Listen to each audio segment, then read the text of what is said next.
આપણે બનાવીશું શીરો, ઘઉંના લોટનો શીરો, કકરા લોટનો શીરો બનાવીશું. તેના માટે જશે ઘઉંનો કકરો લોટ, ગોળ, ગાર્નિશિંગ માટે બદામ, કાજુ અને ઘી. અને સૌપ્રથમ આપણે ગોળને પાણીમાં ગરમ કરીશું. ગોળવાળું પાણી બનાવીશું. 1.5 ગ્લાસ જેટલું પાણી મેં લઈ લીધું છે અને ગરમ કરીશું.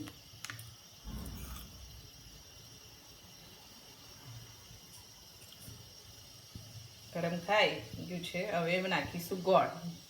જે 1 વાટકી ગોળ લીધો હતો એ ગોળ નાખીશું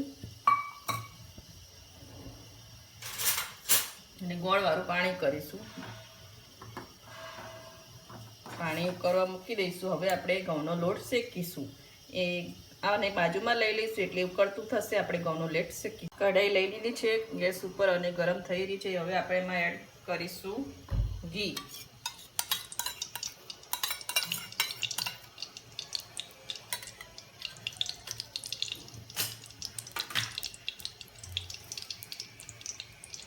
હવે નાખીશું આપણે ઘઉંનો કકરો લોટ.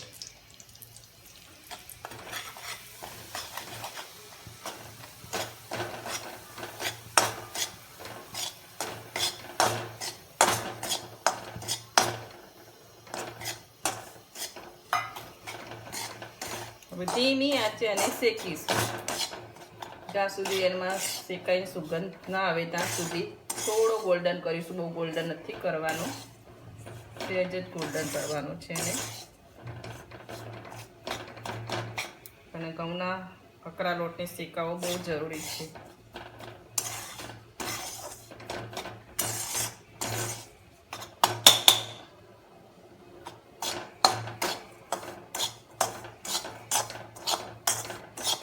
થી 8 મિનિટ લાગે છે એને શેકાતા. હવે એને શેકી લઈશું આપણે.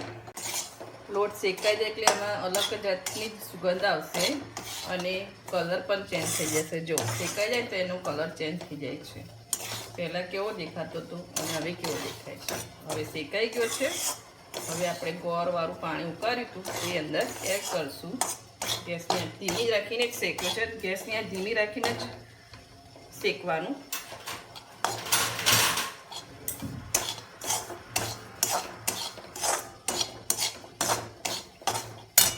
પાણી નાખતી વખતે એક બાજુ હલાવતા રહેવું પડશે અને પાણી એડ કરવું પડશે. હવે પાણી એડ કરીશું ધીમે ધીમે.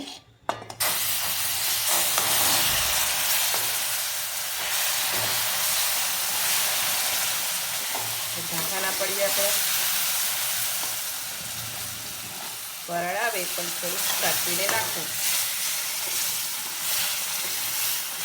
એટલે ખાતરી કરતા રહેવાનું અને ફેરવતા રહેવાનું. પાણી એડ કરી દીધું છે.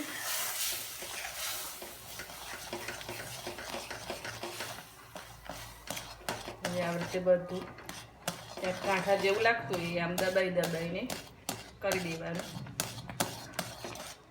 હવે શીરાને સિજાવા દઈશું.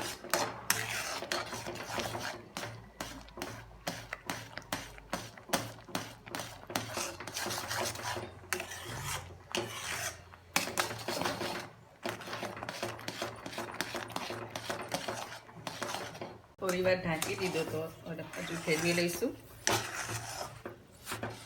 એમાંથી ઘી છૂટું પડે ત્યાં સુધી એને ચલાવવાનું.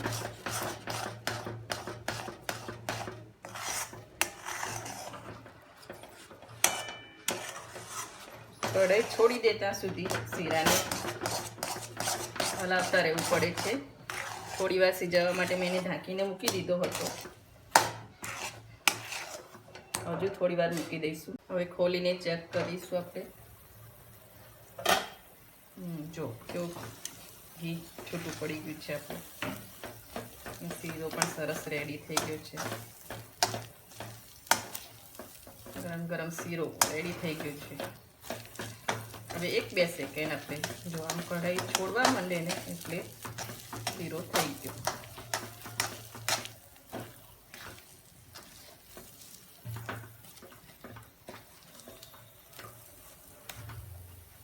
બે સેકન્ડ માટે એને રવા દઈશું. થઈ ગયો છે. હવે ગેસ બંધ કરી દઈશું અને શીરાને બાઉલમાં લઈ લઈશું. શીરાને સર્વિંગ બોલ પર લઈ લીધું છે અને જો બદામ અને કાજુથી ગાર્નિશિંગ કર્યું છે. ગરમ ગરમ શીરો રેડી થઈ ગયો છે આપણે. જો તમને મારી રેસીપી ગમતી હોય તો મારે વિડીયોને લાઈક કરજો, સબસ્ક્રાઈબ કરજો અને બેલ આઇકન જરૂરથી દબાવજો. ગરમ ગરમ શીરો થઈ ગયો છે રેડી આપણો.